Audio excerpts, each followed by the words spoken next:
아버지, 나의 영혼을 주께 부탁드립니다.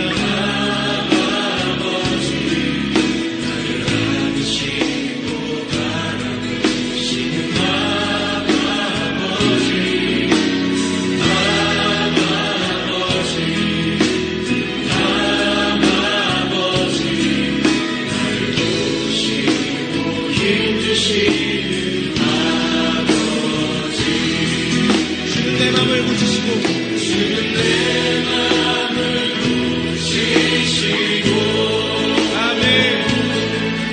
볼 수 없는 상처 만지시네. 나를 아시고 나를 위해 하시네. 내 영혼 새롭게 세우시네.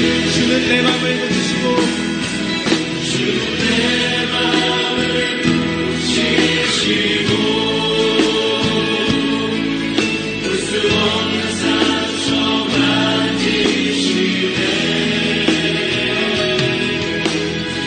나를 아시고 나를 위해 하시네. 내 영혼 새롭게 세우시네. 다시 한번 이 노래를 부를 때는 옆에 있는 분과 함께 불렀으면 합니다. 시간 아버지가 얼마나 당신을 사랑하시는지, 그리고 아버지의 능력이 당신에게 충만히 임할 것을 선포하고 기도하고 또 기대하는 마음으로 불렀으면 합니다. 다시 한번 불러보겠습니다.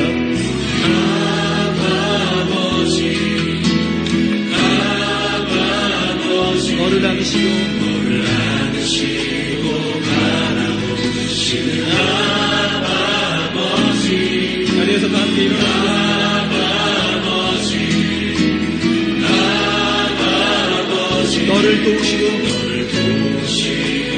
힘주시는 아버지, 주는 내 맘을 고치시고 주는 내 맘을 고치시고 아멘. 볼 수 없는 상처 만지시네.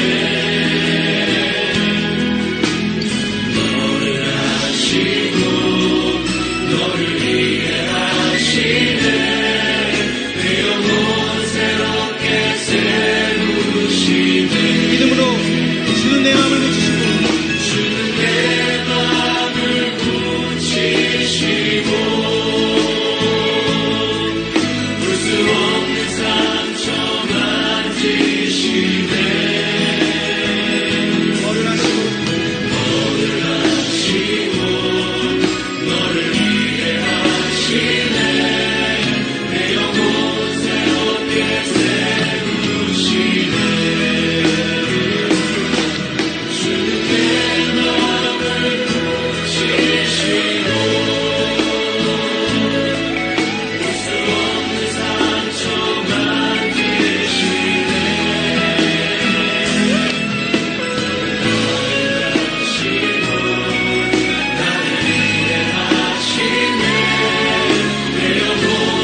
사무엘상 19장 4절부터 12절 말씀을 읽도록 하겠습니다.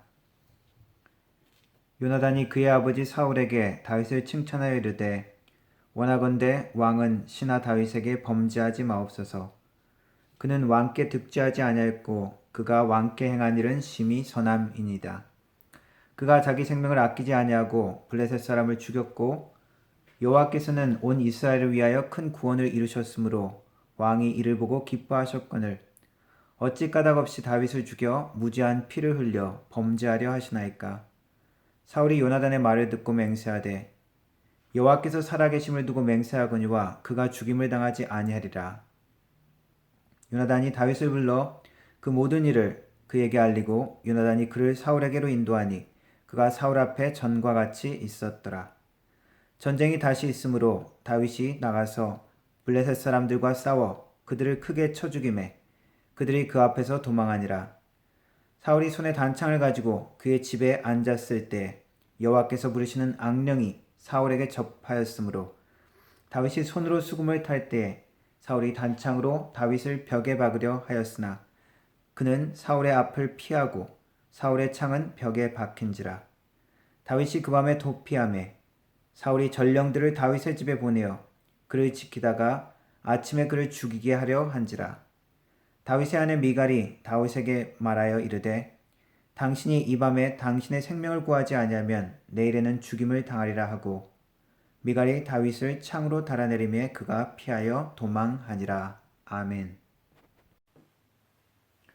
네, 오늘은 사무엘상 19장 말씀 배신의 시대를 살아내라.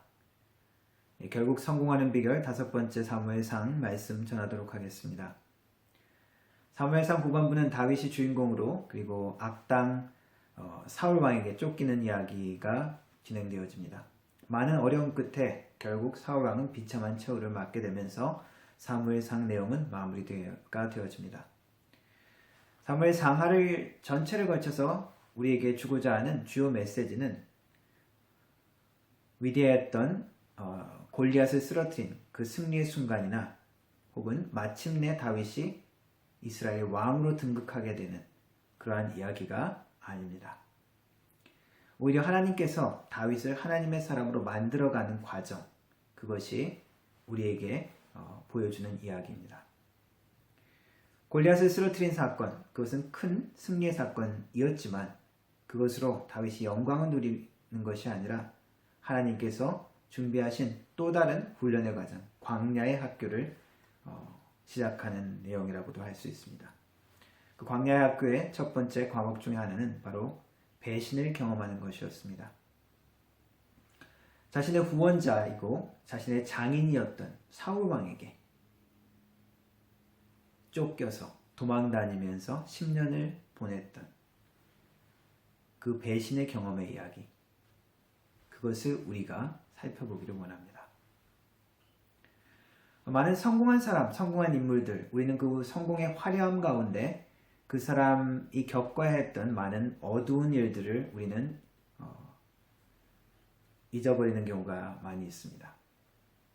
성공을 위해서 지불해야 하는 많은 것들, 때로는 가치 있는, 때로는 지불할 만한 것을 지불했다라고, 희생할 만한 것을 희생했다라고 할 수도 있지만 때로는 아주 귀중한 것, 희생하지 말았어야 할 것을 희생한 것 같은 경우도 많이 있습니다. 마크 저커버그는 페이스북의 창업자이고 CEO입니다. 2020년 현재 36살인데 그의 자산은 5, 6조쯤 되는 아주 소박한 사업을 하고 있습니다. 이 친구도 페이스북을 창업할 때 에드와르도 세브린이라는 친구와 같이 아이디어를 공유하고 같이 창업을 하고 같이 투자를 했습니다. 그러나 관계가 틀어지면서 법적 분쟁을 겪었습니다. 맥도날드 체인점의 CEO인 레이 크락이라는 사람도 맥도날드 그 아이디어를 시작하고 그 기술을 제공했던 맥도날드 형제와 법적 분쟁을 한 이야기도 있습니다. 두 경우 다 어느 정도 법적인 분쟁을 통해서 자기의 몫을 챙긴 경우 대가를 받은 경우이기는 합니다.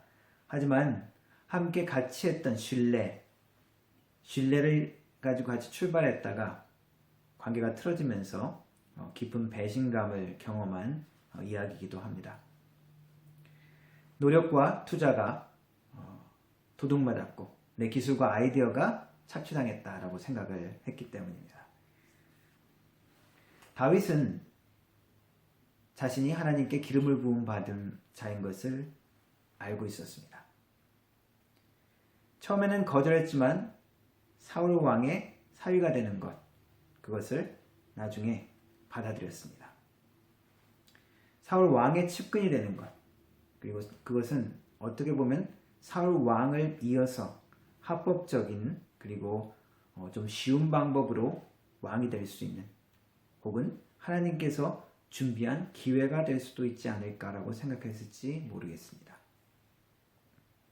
가끔씩 악령을 통해서 괴롭힘을 당한 사울 왕을 치료해주고, 음악으로 치료해주고, 군사적인 승리를 얻어서 사울 왕의 신임을 얻는 것, 그가 목표한, 하나님께서 그에게 준비한 운명과 목표에 가까이 가는 중요한 과정이라고 생각했을지 모르겠습니다.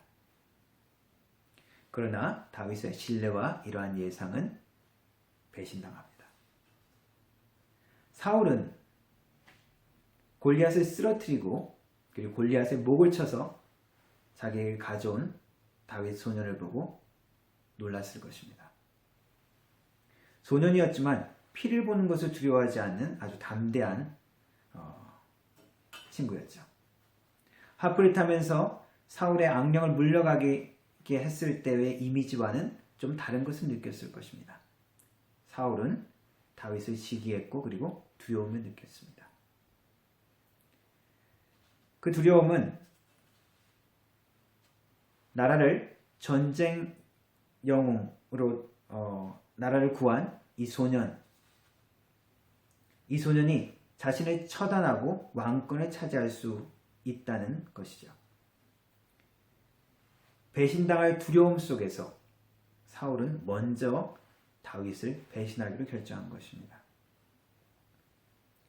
사랑과 존경의 관계였던 사울과 다윗은 서로 배반당하는 그러한 관계가 되어져 버립니다. 사울은 다윗을 죽일 계획을 세웁니다. 첫 번째 그가 계획했던 죽일 방법은 블레셋 사람들과 위험한 전투를 하게 해서 다윗을 죽이려고 합니다.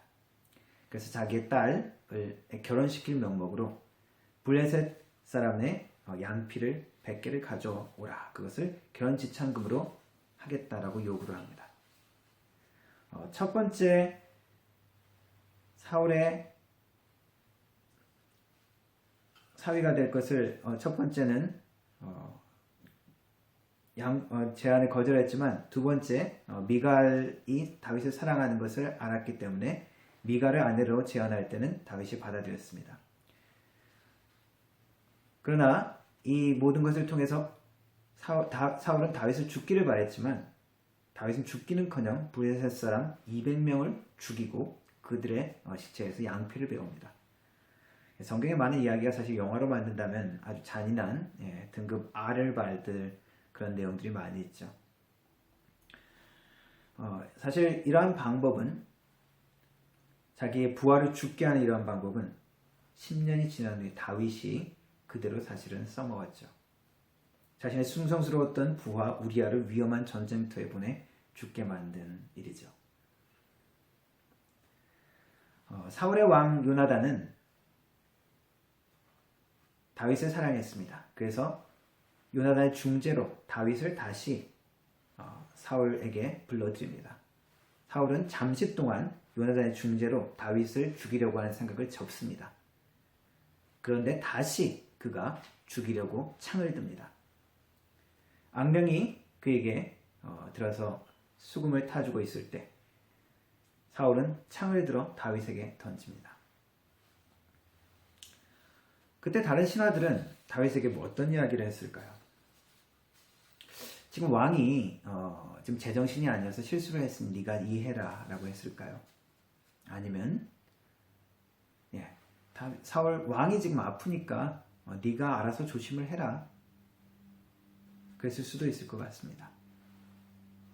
혹은 왕이니까 당연하게 다른 사람을 다치게 하거나 다른 사람을 죽게 해도 상관없다고 생각했을지 모르겠습니다. 다윗은 그러나 살아남았습니다.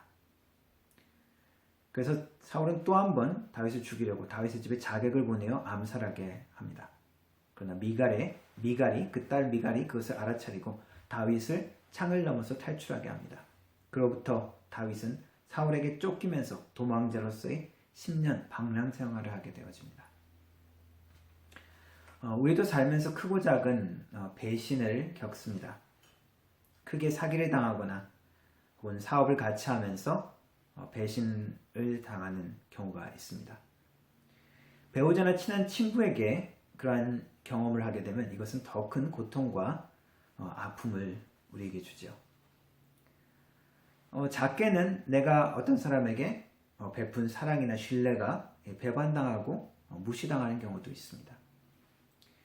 이것은 내가 기대한 만큼, 내가 사랑하는 만큼, 내가 생각한 만큼 그 배신의 깊이는 더 깊어질 것입니다. 교회에서도 이러한 일들이 일어날 수 있죠. 내가 기대했던 목회자, 목사님에게 어떤 기대를 했는데 그것을 목사님이 채워주지 못할 때 교회 지도자들에게 우리는 배신감을 느낄 수도 있습니다. 교인이라고 믿었던 교회 집사님이나 장로님, 어떤 직분자들에게도 우리가 그럴 수가 있죠. 배려 없는 이기적인 모습을 우리가 볼 수 있습니다.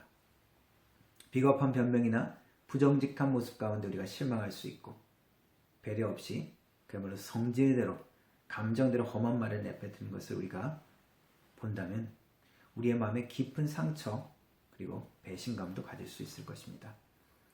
어떤 기대를 하고 교회에 나오는 사람들에게 우리 교인들도 배신감을 줄 수 있습니다.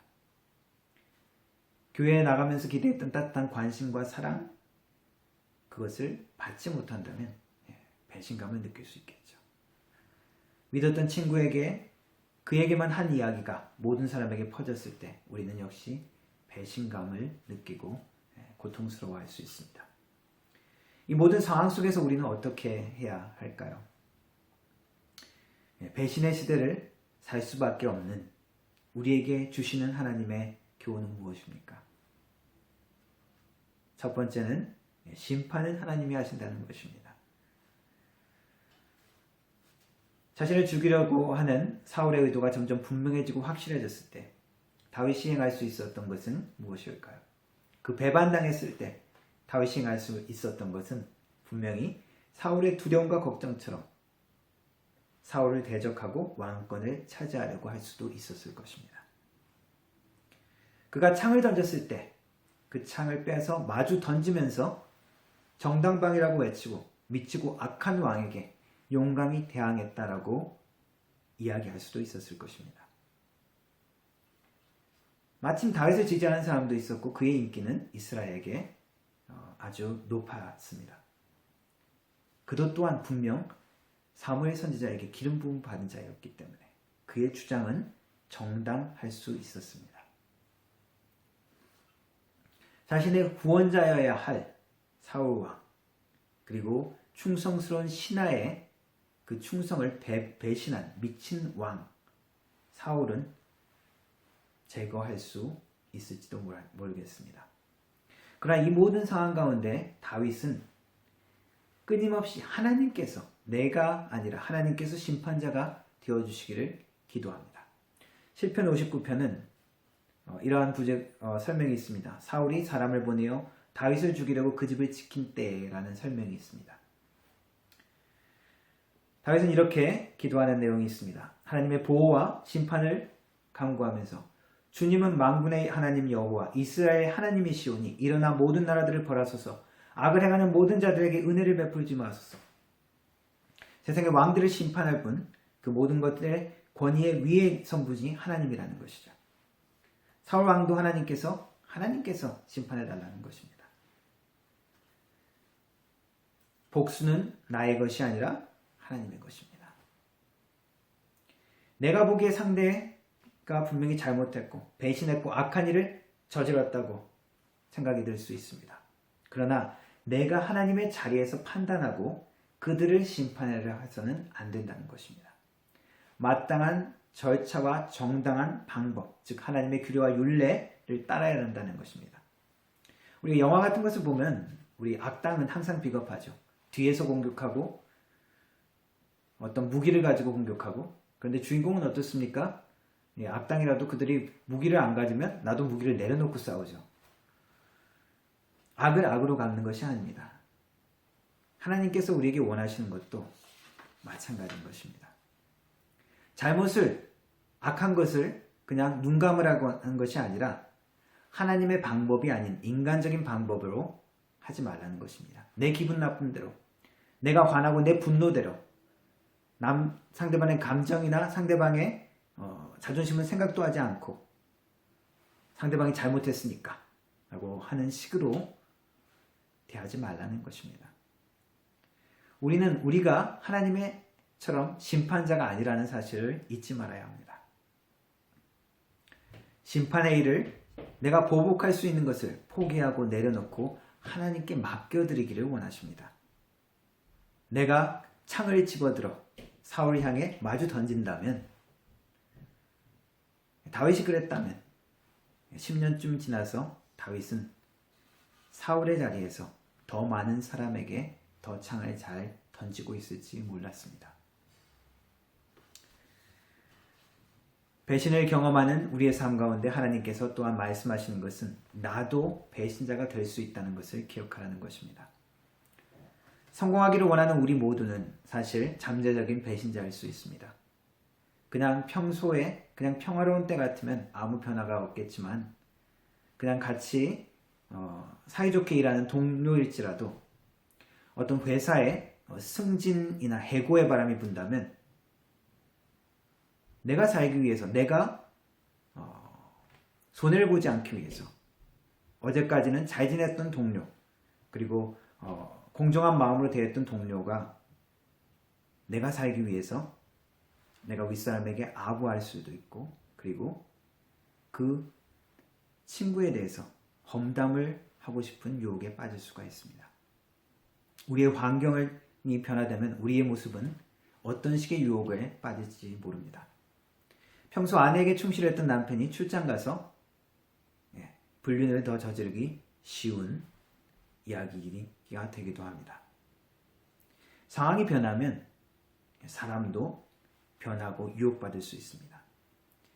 비난과 잘못에 대한 책임이 더 무거울수록, 그 상황이 더 엄중할수록, 나의 이익과 욕망이 더 클수록 우리는 동료를 배신할 수도 있고 책임을 전가하고 변명할 수 있습니다. 아담과 하와의 모습들이 그러했습니다. 때로는 이러한 배신의 모습이 서서히 우리 가운데 자리 잡을 수가 있습니다. 모든 죄가 그렇듯이 작은 것에서, 사울의 상태는 처음에 시기심과 두려움이 점점 그를 사로잡았습니다. 악령의 사로잡힘을 당하면서도 계속 거기에서 빠져나오지 못했죠. 아버지의 명령에 충실했던 겸손했던 청년 사울, 하나님의 성령에 충만해서 의로운 분을 내어 악한 이방인들을 심판했던, 그 정의로웠던 듬직했던 사울, 하나님의 명령에 충실했던 그 멋있었던 청년 사울의 모습은 어느덧 사라져버렸습니다. 부족 국가였던 오합지졸인 이스라엘을 통합된 하나님의 왕국으로 하나님의 명령을 받아서 그렇게 만들었던 위대했던 이스라엘의 초대 왕 사울, 그 사울은 이제 껍질만 남게 되어집니다. 그저 미친 왕이 되어져 버렸습니다. 충성스러웠던 그의 부하, 그리고 사위였던 다윗을 철저히 배신하는 그의 모습. 그러나 우리가 사무엘서 전체를 모습을 볼 때 다윗도 10년 뒤에 똑같은 그 사울의 왕의 자리에서 똑같은 배신을 선택했던 것을 우리가 또한 잊지 말아야 합니다. 서서히 악한 마음과 생각에, 두려움에 혹은 욕망에 우리는 우리의 영혼을 내어줄 수 있습니다.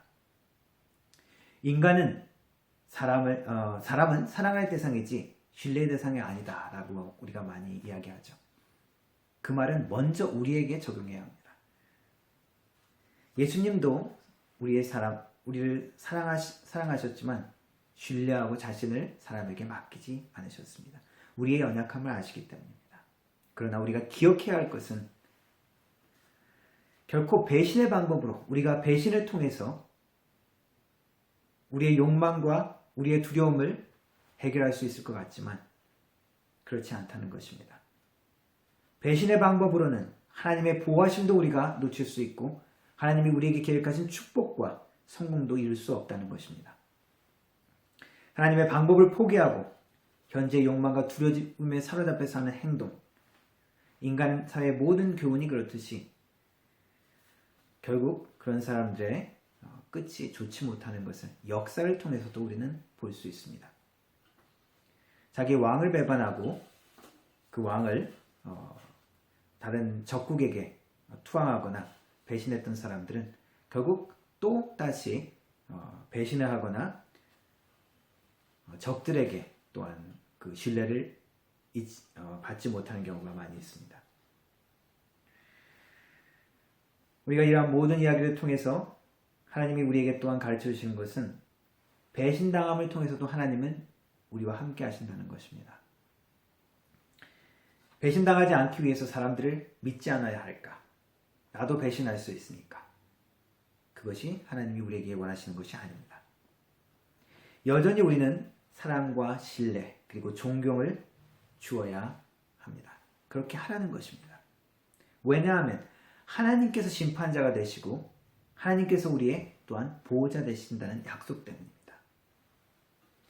이것은 여전히 날 잡아 잡소하고 그냥 나를 내어두는 것이 아니라 배신당함 가운데서도 하나님께서 우리를 지키신다는 것이죠. 이 모든 상황 가운데 다윗이 할 수 있는 인간적인 방법과 인간적인 수단을 내려놓고 다윗은 떠납니다. 이것은 배신을 당해도 하나님께서 지키시리라는 믿음이 있기 때문입니다. 하나님 안에 있을 때 우리는 안전합니다. 다윗은 그것을 알았기 때문입니다. 배신을 통해서 오히려 하나님의 영광이 드러나는 경우도 있습니다. 하나님의 계획이 여전히 실행되어집니다. 요셉은 형제들의 배신을 통해서 결국 그 형제들을 구원하게 되는 자리에 올라가게 되어집니다. 예수님도 배신을 당한 그 배신의 십자가를 통해서 우리를 구원하실 수 있으셨습니다.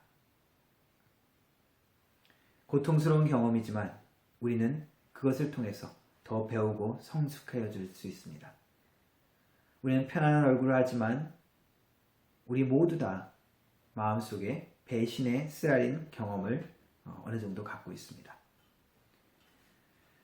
그런데 많은 이야기들을 들어보면 내가 배신했다라는 고백보다 나는 배신 당했다라는 말들을 우리가 많이 하죠.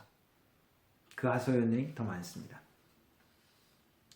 우리가 기억해야 할 것은 내가 그 배신의 자리에 앉지 않기 위해서 내 중심을 끊임없이 하나님께 보여드리며 나아가야 하는 것입니다. 신뢰와 충성을 배반으로 반응한 사울 왕의 모습, 그리고 그러한 사울을 피해서도 배신의 고통 속에서도 하나님의 보호와 하나님의 심판자 되심을 인정했던 다윗의 모습, 우리에게 무엇을 가르쳐주고 있습니까? 동일하게 우리도 하나님께 심판을 맡기고 하나님의 보호를 믿으면서 광야를 나아가라는 것입니다. 그러면 광야의 생활은 하나님을 만나고 그리고 나 자신을 깊이 돌아보며 하나님께서 나를 왕으로 만드시는, 왕으로 성숙시키는 그런 은혜의 손길을 경험하는 순간이 되어집니다. 왜냐하면 형통은 우리에게 행복이 아니며 승리가 아니기 때문입니다. 눈물의 시간이 우리에게 더 의미가 있습니다. 고통 없는 것이 그런 것만이 축복이 아닙니다. 치사하고 더러운 배반을 당해도 하나님의 방법을 지키는 것이 영광스러운 것입니다. 배신당하지 않는 것만이 성공은 아닙니다. 배신의 시대 속을 살면서도 충성과 신실함을 살아내기를 기도해야 합니다. 하나님께서 우리를 영화롭게 만드시는 시간 속에 이것은 축복이요, 이것은 영광이요, 그리고 순간적이고 일시적인 축복이 아니라 영원하고 근원적인 축복을 맛보는 계기가 되어집니다. 그것을 고백하면서 나아가는 믿음의 성도들 되길 축원합니다. 기도하겠습니다. 살아계신 하나님 아버지, 우리에게 하나님의 은혜를 주신 것을 감사합니다. 하나님의 보호와 하나님의 심판을 약속하셔서 감사합니다. 하나님을 믿고 신뢰하며 우리가 이 땅 가운데서도 승리하게 하여 주시고, 배신의 아픔 가운데서도 우리가 하나님을 통하여 치유받으며 세임을 얻게 하여 주시옵소서. 또한 우리가 하나님을 배반하지 아니하고 형제 자매에게 충실할 수 있는 진실한 하나님의 원하시는 모습으로 살아갈 수 있도록 하나님 붙들어 주시옵소서. 성령님 함께하여 주시옵소서. 예수님의 이름으로 기도합니다. 아멘.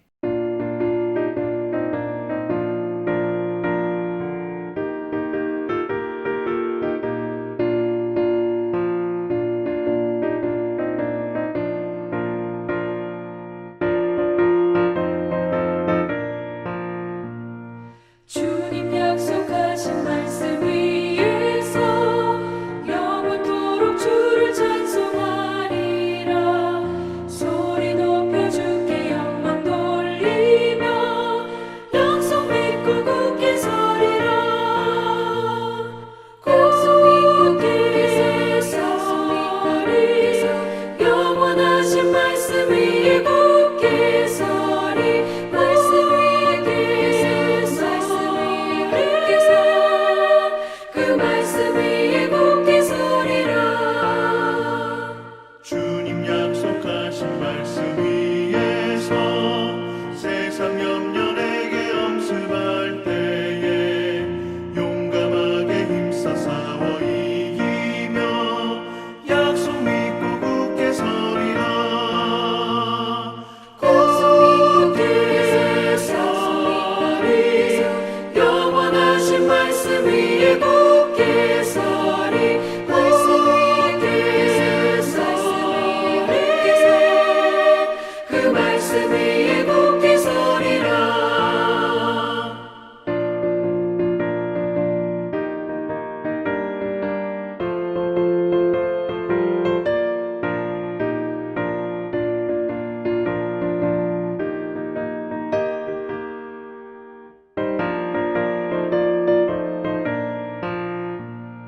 주님 약속하신 말씀 위에서 영원하신 주의 사랑을 믿고 성령으로 힘써 싸워 이기며 약속 믿고 굳게 서리라.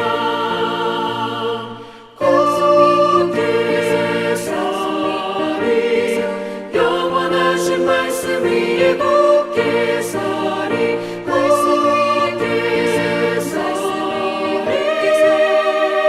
그 말씀 위에 굳게 서리라. 주님 약속하신 말씀 위에서 성령 인도하는 대로 해가며 주님 품에 항상 안식 얻으며 약속 믿고 굳게 서리라. 약속 믿고 굳게 서리. 영원하신 말씀 위에 굳게 서리. 말씀 위에 굳게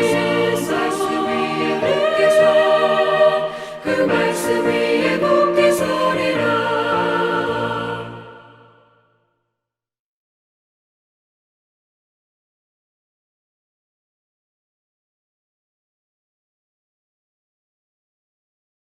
축도함으로 예배 마치도록 하겠습니다.